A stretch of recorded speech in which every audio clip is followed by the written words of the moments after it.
You think you know Lisa. You've seen the videos, the stage presence, the jaw-dropping performances that don't look real. You've watched clips where she moves and the entire internet loses its mind. You've seen the record-breaking numbers, 1 billion streams, tens of millions of followers, magazine covers in every language. You think her story is one of triumph, of talent recognized and rewarded. But what if I told you that for years, no one saw her coming? What if I told you that behind every flawless performance is a story she almost never got to tell, because she almost didn't make it? Not almost as in, she had a few hard days. Almost as in, a teenage girl, alone in a foreign country, who cried in secret and considered walking away from everything. That story, most people have never heard it. Stay with me, because by the end of this video, you won't look at Lisa the same way again. Lalisa Manobal, known to the world simply as Lisa. 1/4 of Blackpink, the most globally recognized K-pop group of the modern era. A solo artist whose record is etched into music history.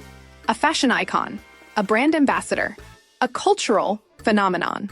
But before all of that, before the stages and the sold-out arenas and the magazine covers, there was a girl from Thailand who boarded a plane to South Korea at 14 years old, carrying a suitcase and a dream that had no guarantee attached to it. She didn't speak Korean, she didn't know anyone, and she had no idea that the next 5 years would test her in ways that would either forge her into something extraordinary or break her completely. In this video, we're going to uncover 3 things the world rarely talks about: the hidden cost of Lisa's early years in Korea, the moments that nearly ended her journey before it began, and the quiet, private resilience that transformed a lonely foreign girl into a global icon. And if this is the kind of story that moves you, the kind where the behind-the-scenes truth is more powerful than anything you've seen on stage, then you're in the right place. Hit subscribe and turn on notifications because we cover these stories every week. Now, let's go back to the beginning. 1. The beginning before the fame. Buriram Province, Thailand. It's a place most people outside Southeast Asia couldn't find on a map. And yet, that's where the story starts. Pranpriya Manobal, the name she was born with, grew up in a world far removed from Seoul's neon lights and entertainment industry machinery. Her early years were shaped by the rhythms of Thai life, warmth, community, and a culture that prizes family above nearly everything else. Her stepfather, Marco Bruchweiler, is a well-known celebrity chef in Thailand, a Swiss-born restaurateur who became a familiar face in Thai media. By most accounts, Lisa grew up in a household that was loving, blended, and internationally curious. That early exposure to different cultures may have made her more adaptable than she knew, a quality she would desperately need later. From a very young age, Lisa was drawn to movement, to music, to performance. She began dancing as a child, and those who watched her reportedly knew almost immediately that something was different about the way she moved. It wasn't just coordination, it was feeling. It was communication. Dance studios in Thailand gave her the fundamentals, but the ambition growing inside her was bigger than any local stage could contain. And then, in 2010, an opportunity arrived that would change everything. YG Entertainment, one of South Korea's most powerful talent agencies, home to legends like Big Bang and 2NE1, announced open auditions in Bangkok. The K-pop wave was still cresting.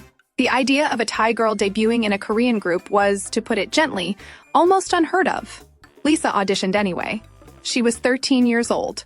Think about what that audition room must have felt like. Hundreds of hopeful faces. A panel of Korean industry professionals studying each performer with clinical precision. And in that room, a Thai teenager, performing not in her native language, not on a stage she'd grown up on, but in a high-stakes moment that she had exactly one shot to get right. She got it right.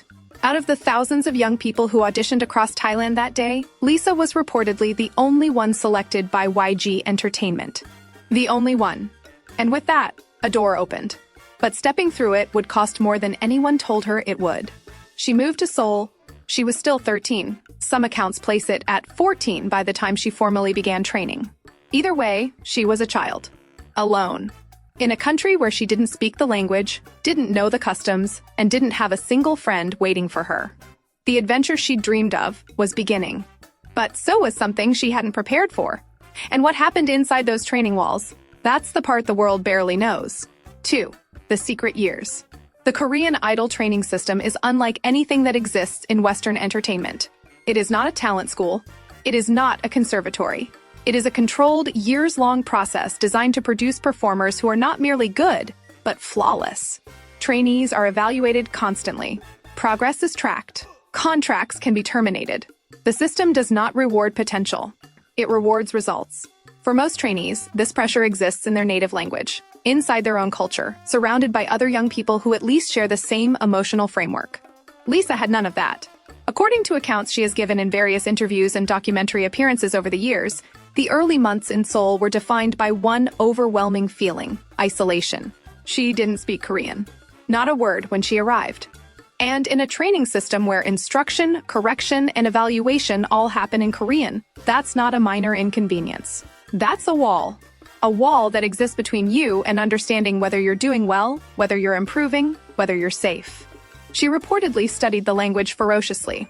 Every evening, after hours of physical training, she would sit with books and recordings, trying to wire new sounds into a brain that was already exhausted. But language isn't just vocabulary. It's nuance, humor, belonging. And for a long time, Lisa existed just outside the full reach of all three. Imagine being corrected in a language you're still learning to hear. Imagine laughter in a room and not knowing if it's kind or not.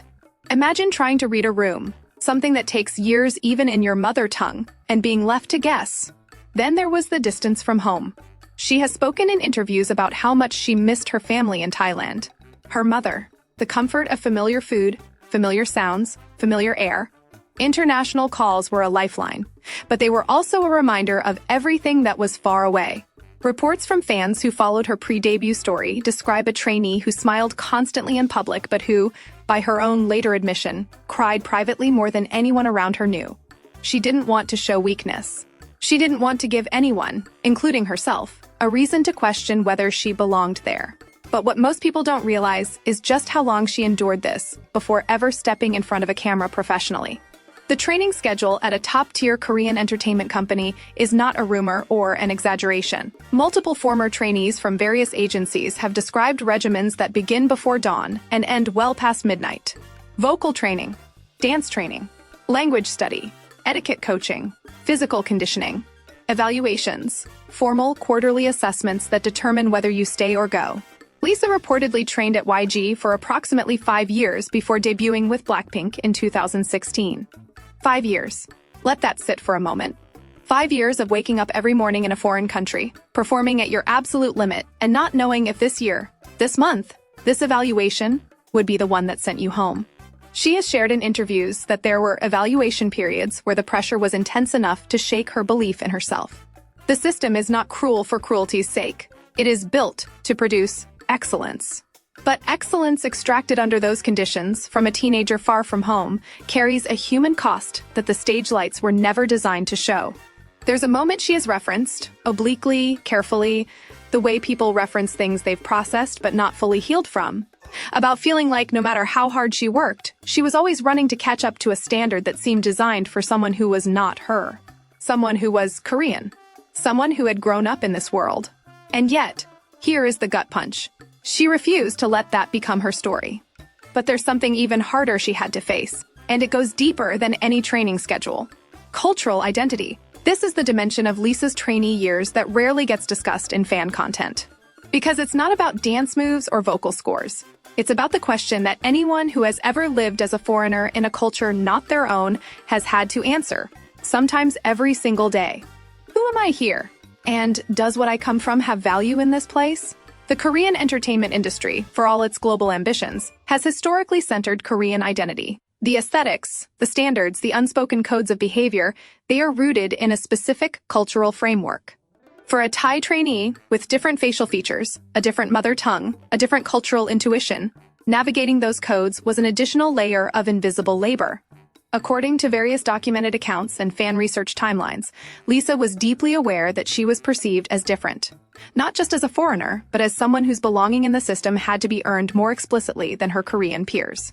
She reportedly worked twice as hard, not because she was told to, but because she understood instinctively that the margin for error was smaller for her. And if that sounds like something that might harden a person, make them guarded or cold, consider what Lisa actually became. What she walked out of those training years carrying. Not armor, empathy, openness. A warmth that fans consistently describe as one of the most distinctive things about her. That doesn't happen by accident. That happens when someone who has been an outsider chooses, consciously, to remain tender. But even tenderness has a breaking point. 3. The breaking point and turning point. Every long journey has a moment where the road disappears. Not a difficult stretch, not a challenging season. A moment where you genuinely cannot see the path forward. Where every rational calculation tells you to stop, turn around, and go home. For Lisa, reportedly, that moment came somewhere in the middle of her training years. Before the debut was certain, before Blackpink existed as a named group, when the outcome of everything she was sacrificing was still completely unknown. She has alluded to this in interviews, carefully, gracefully, the way a person speaks about something that no longer has the power to destroy them but that still carries weight. The exhaustion, the self-questioning, the silent arithmetic every trainee performs. Am I good enough to stay? Is this worth what it's costing me? What reportedly brought her back, every time, was not a dramatic intervention. Not a single mentor moment. It was something quieter. She talked, in one documented interview, about calling home, about her mother's voice, about the way her family back in Thailand had reorganized their own lives around this dream she was chasing, the pride they carried, the sacrifices they'd made to support her being there. She has spoken about feeling the weight of that love and choosing deliberately to carry it forward rather than let it pull her backward. That reframing, from burden to fuel, is not a small psychological feat. It is the kind of shift that most people only manage after years of therapy or decades of hard experience. She was a teenager. There was also, reportedly, the dancing itself. In moments of deepest doubt, she returned to what had always been true about her. She could move in a way that made people feel something. That gift, raw, real, hers alone, didn't require Korean fluency. It didn't require cultural insider status. When she danced, she was not a foreign trainee navigating a system designed for someone else. She was just herself. And she was extraordinary. Former trainees from various K-pop agencies have described moments like this, where the art form itself becomes the reason to stay, where the thing you love gives you back something the system has taken. It's not a cure for loneliness or exhaustion, but it is a compass, and Lisa followed it. But here's what I want you to really understand, because this is the part of her story that transcends K-pop entirely. What Lisa's trainee years reveal about the Korean idol system is something that millions of fans engage with without fully processing. The system is extraordinarily effective at producing talent, but it does so through a method that places enormous psychological and emotional weight on very young people. And that weight is carried largely in private, without the support structures that most professional industries would consider basic. She was not the first foreign trainee. She will not be the last. But she was among the first to emerge on the global stage in a way that made the cost of that journey visible, not through complaint or exposé, but through survival itself. Every time you watch her perform, every time you see the precision, the control, the electric current of energy she generates, you are watching the output of years that were never designed to be seen. And in 2016, when Blackpink debuted and Lisa stepped onto a stage that was, finally, legitimately hers, all of that invisible work became visible in the most spectacular possible way. She didn't just debut. She arrived. Within months, fans and critics were specifically noting her. The Thai member, the one who wasn't supposed to stand out in a system built around Korean identity, the one who had been told, implicitly and explicitly, that she was an outlier. She became, in fairly short order, one of the most recognized faces in K-pop globally. And if you want a symbol of what happened in those 5 secret years, consider this. She went into that training system as a girl who couldn't speak the language. She came out of it having mastered Korean, become fluent in the unspoken codes of a foreign culture, and developed a stage presence so powerful that it crosses every language barrier in the world. The irony is not lost. And the story doesn't end with the debut. Because what Lisa did next, what she chose to build, tells us everything about who she was becoming. In the years following Blackpink's debut, Lisa didn't just succeed. She redefined what success could look like for an Asian artist in the global entertainment landscape. She became the first K-pop solo artist to reach 1 billion streams. She became a brand ambassador for some of the world's most prestigious luxury fashion houses. She appeared on covers that, a decade ago, would have been inconceivable for a Thai woman in a Korean pop group. And in 2023, she announced the founding of her own entertainment label, Loud. Stepping into creative control of her own story in a way that signaled something important. She was done being a product of someone else's system. She was building her own. Every single one of those moves traces a line back to a girl in a soul dance studio, crying in private, choosing every morning to stay. There's a version of Lisa's story that's easy to tell. Talented girl, right place, right time, made it big. The end. That version isn't a lie. But it's not true either, because it erases the 5 years that made the talent visible. It skips over the nights she cried in a language no one around her could hear. It ignores the girl who had to find a reason, every single morning, to choose a dream that hadn't chosen her back yet. The real story, the one we covered today, is harder and more beautiful. It's the story of what happens when someone who has every reason to quit decides, quietly and without ceremony, that they won't. It's the story of what that costs, and what it creates. And here is what I want to leave you with. Lisa's journey is extraordinary, but the shape of it, the loneliness, the self-doubt, the invisible sacrifice, the stubborn, persistent choice to keep going, that shape is human. It belongs to every person who has ever been the outsider in a room, who has ever been underestimated, who has ever carried a dream that felt too heavy for one person to hold. Her story is about K-pop, but it's also about something much older and much more universal, the question of whether who you are, where you come from, what you look like, what language you dream in, is enough.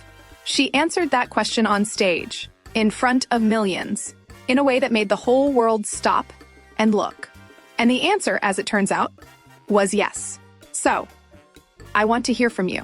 What part of Lisa's story surprised you the most? Was it the length of those trainee years? The cultural isolation? Or something else you hadn't considered before?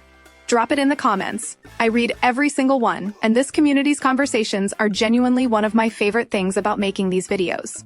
If this video gave you something, if it made you see Lisa or the people behind your favorite artists a little differently, please hit the like button. It tells the algorithm this kind of storytelling matters, and it helps us reach more people who care about the real stories behind the spotlight. And if you're not subscribed yet, this is the channel. We do this every week. Hit subscribe and the bell so you never miss one. The next video is already in production, and if you thought this story was surprising, just wait. We'll see you there.